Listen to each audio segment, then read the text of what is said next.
Football Podcast. I'm Paul Stoltz, former professional kicker who spent way too much time in the offensive film room. And I'm Anthony Lafreri, an award-winning sports reporter and Cowboy fan who has officially embraced the tank for Trevor. You know, you guys are only literally one win out of being the division leaders and making the playoffs, right? In the crazy mixed-up world of 2020, winners are losers and losers are winners. That's all I can really say right now. Fair enough, man. Fair enough. So we decided to make a change in our format real quick. Obviously, today, of course, is our waiver wire episode. We made a decision to now release 3 episodes every week and not consolidate the waiver wire and trade episode into one. So now our waiver wire episode will be on Tuesdays. You'll get that for 15 minutes. Our trade target episode, Buy Low, Sell High, will be on Wednesdays. On Saturdays, we will still continue to release our 15-game and 15-minute podcast. And, of course, every Sunday at noon Eastern time, Anthony and I go live together, and we answer all of your start-sit questions. I think that was a pretty useful session today, Ant. I thought you had some good insights. We had about 20 people come on and ask questions. And, you know, one of the questions I thought you nailed was, do I start Juju Smith-Schuster or Chase Claypool? And I think the media narrative right now is, oh, my God, Claypool this, Claypool that. But you said, no, look, Juju Smith-Schuster is the possession guy. He's much more of a safety blanket for Roethlisberger. And in a game against the Titans, he's going to want to rely on Juju more versus a big play threat like Chase Claypool. So props to you, man. I thought that was a ballsy call. Thanks, man. And I got to give you some props, too, because you picked – of all the weeks to pick a stack for Devontae Adams and Aaron Rodgers, you picked Devontae Adams' career game. So job well done there, my friend, especially with our favorite game manager, Aaron Rodgers, coming back strong after that bad week. You nailed Deontay Johnson, too, so job well done there, too. Appreciate it, man. Appreciate it. Yeah, that lineup that we recommended to everybody, would have won money if you entered that verbatim. I think you actually would have won $40 or $50 entering it on a $20 lineup. So we try to incorporate as much DFS, daily fantasy stuff as we can as well. Lastly, before we get started with our episode today, at FCK Podcast on Twitter, on Instagram. Our website is www.fckpodcast.com. And if you haven't already hit that subscribe button, please go ahead and do so. It will notify and alert you whenever we come out with new content. So this episode consists of 2 parts. The first is we'll do a quick rundown from the weekend, and then Anthony and I will cover our top 5 waiver wire ad recommendations for the week. So, Ant, let's hit them first with our rundown. Battle of undefeateds. Deontay Johnson was the hero here in his return with 2 touchdowns. Your Cowboys, man, did not look good this week, as you know. The guy here was Antonio Gibson. Antonio Gibson went over 100 yards. Josh Allen had an okay game. Jets gave them a little bit of a struggle. Cole Beasley, 11 catches for 112. Marquez Callaway ended up being the reception leader for the New Orleans Saints. And DJ Moore, of course, had 2 long touchdowns. Green Bay, Devontae Adams was an absolute animal. And Deshaun Watson just keeps playing from behind, and he'll get you those garbage points. Burrow was fantastic again. Baker Mayfield, 5 touchdowns. What can we say about the Atlanta Falcons? They just know how to blow games. Scoring the accidental touchdown, right? Tom Brady spread the ball around incredibly well. Justin Herbert put up 39 points on the lowly Jags, although James Robinson still had a good game. New England, as you and I predicted, were just able to do nothing against San Francisco. And Kansas City put up 43 points, but not in the conventional way, mostly through their defensive prowess. All right, Ant, we are now on to our waiver wire section of the week. As we have now separated our waiver wire episode with our trade episode, we are now afforded a little bit of extra time to talk about some of our nominees that we didn't put in our top 5, but we were considering to help out some of you guys that are in deeper leagues. So I'll start with a couple nominees that I thought of that, again, did not make my top 5. The first of whom is a player you and I have talked about for a while, is Nelson Aguilar, who literally couldn't catch a cold when he was in Philadelphia. But now that he's with the Raiders, he seems to be getting some sort of role there. Brandon Ayuk is somebody that we've had on both of our lists at different points throughout the year. What we see now is that Deebo Samuel is getting more of the underneath stuff and getting more of the handoffs that Ayuk was getting in the first 4 weeks without Samuel. Ayuk is now going downfield, and he in turn had over 100 yards receiving for the first time in his career. I think that'll continue moving forward.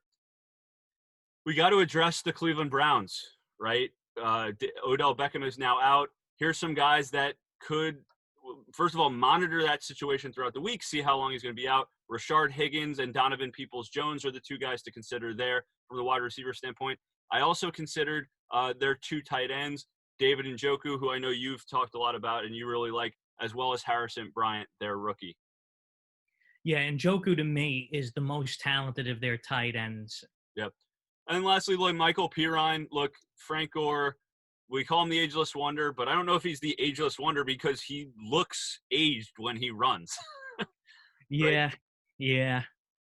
So Michael Pirine was the last guy off my list. I don't know if you have him on yours this week, but they've got to at some point say, look, we got to give Michael Pirine a full shot here. And he scored his first touchdown this week. So. Yeah, you might see him in my list. I'm going to hit you with an honorable mention of my own real quick. And it really pains me to say this. I'm going to need your support because I don't even know if I could get it out.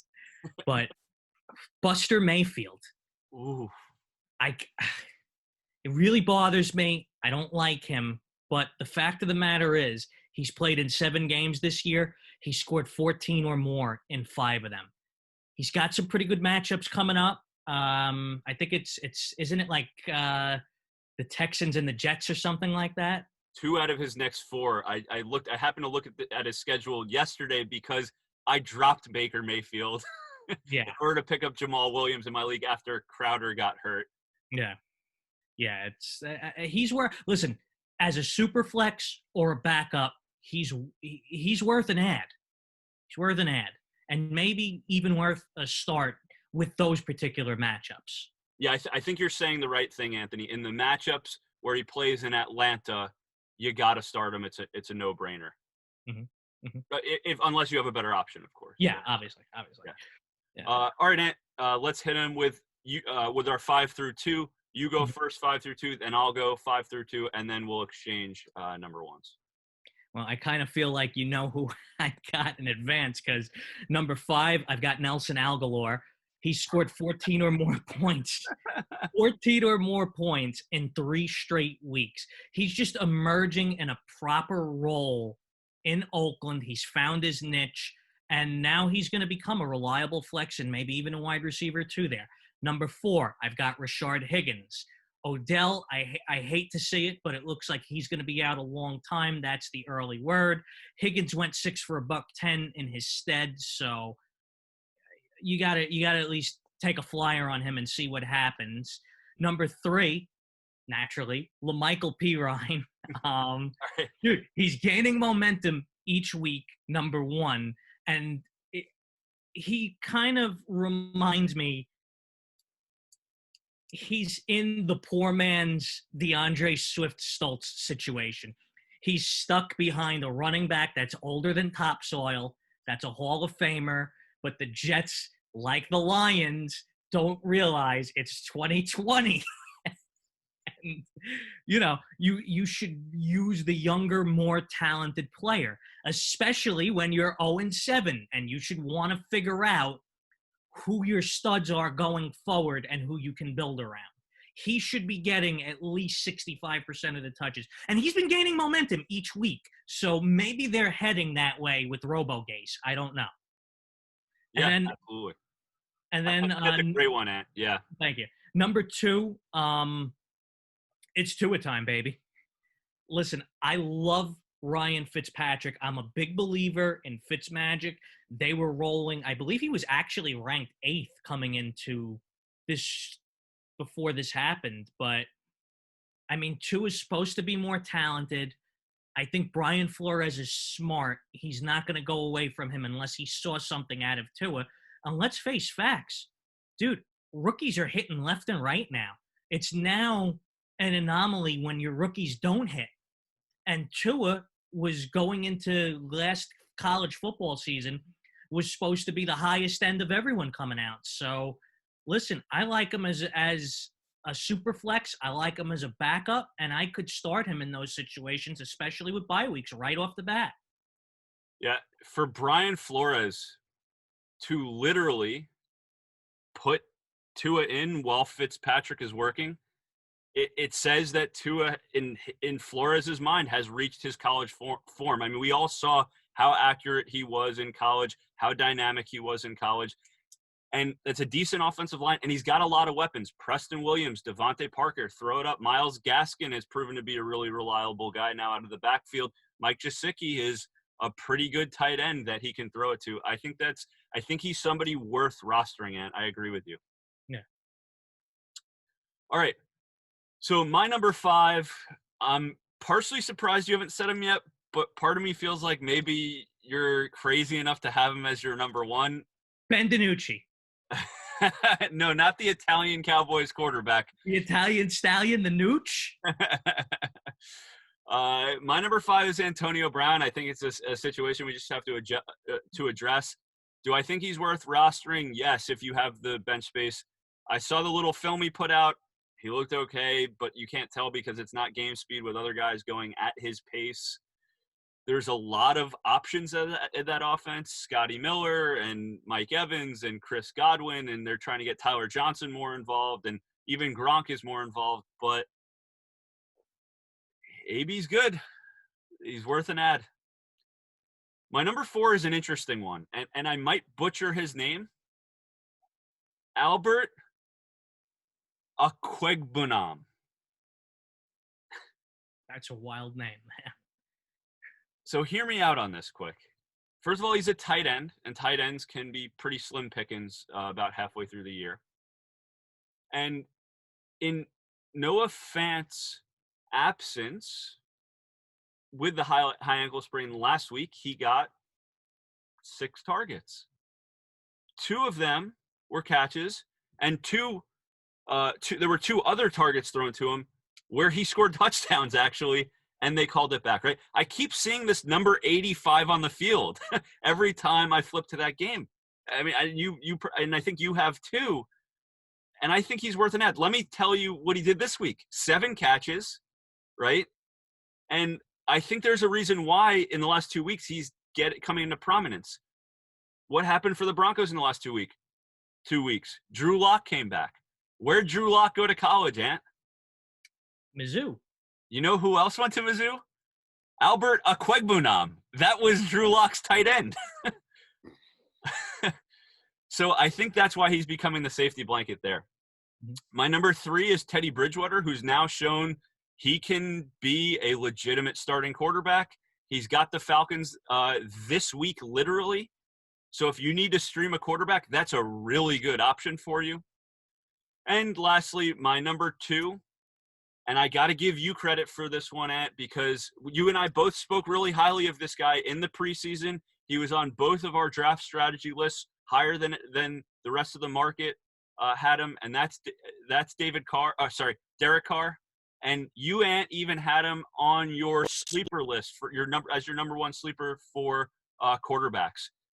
Derek Carr is 13 touchdowns to 2 picks this year.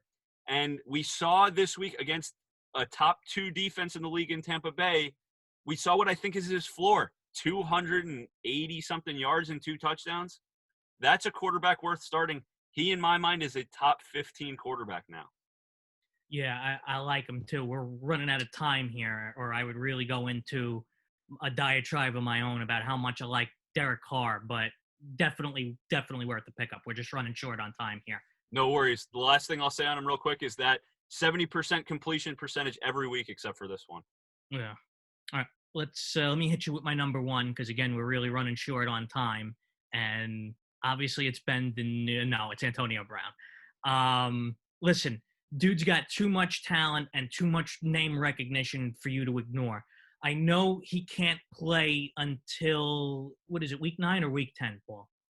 So he can't play until week 9. His suspension is through. Okay. So basically you can't play him this upcoming week, but quite frankly, I don't care. You can pick him up and he's got trade value right off the bat, or Godwin or Evans are always banged up. He's going to have a role. Brady loves him. That's why he's there. And let's face it, off the street last year, one game with Tom Brady with like minimal practice, I think it was like 4 or 5 catches for 56 yards and a score. It's going to work. It's going to work. I like it. I think it's worth a shot if you got the roster space. Yeah. My number 1 is Damian Harris. And I know we've been trying to figure out now what's going on in the Belichick backfield. I believe they want him to be the guy. And there are slim pickings at this point in the season as far as running backs go. Damian Harris in 2 of his last 3 games, over 5 yards per carry in the absence of Sony Michel. I think he is going to be the go-to moving forward. And 5.8 yards per carry against the fastest front 7 in football, which is that of the San Francisco 49ers. Love that, Paul. When you can find guys like that and you can get ahead of a trend that's coming, especially with running backs because they're so scarce, that's how you win your league. So I really, really like that move. Very smart. Yeah, I agree. If you can get a running back at this point, you got to do it. That'll do it for this week's Waiver Wire episode. But real quick, guys, before you hit that stop button, if you don't mind, go ahead and hit that subscribe button. 1, it really helps us out. It helps YouTube see us as a potential suggested video for fantasy football categories. Additionally, it will notify you every time we release a new piece of content for you. And of course, don't forget to subscribe to us on our Apple Podcast page because we're on there too. If you want to just do the audio thing, give us a follow on Instagram and Twitter. We are at FCK Podcast. That's the way to get our last second Sunday morning game day coverage as well. Thanks so much for tuning in, everyone.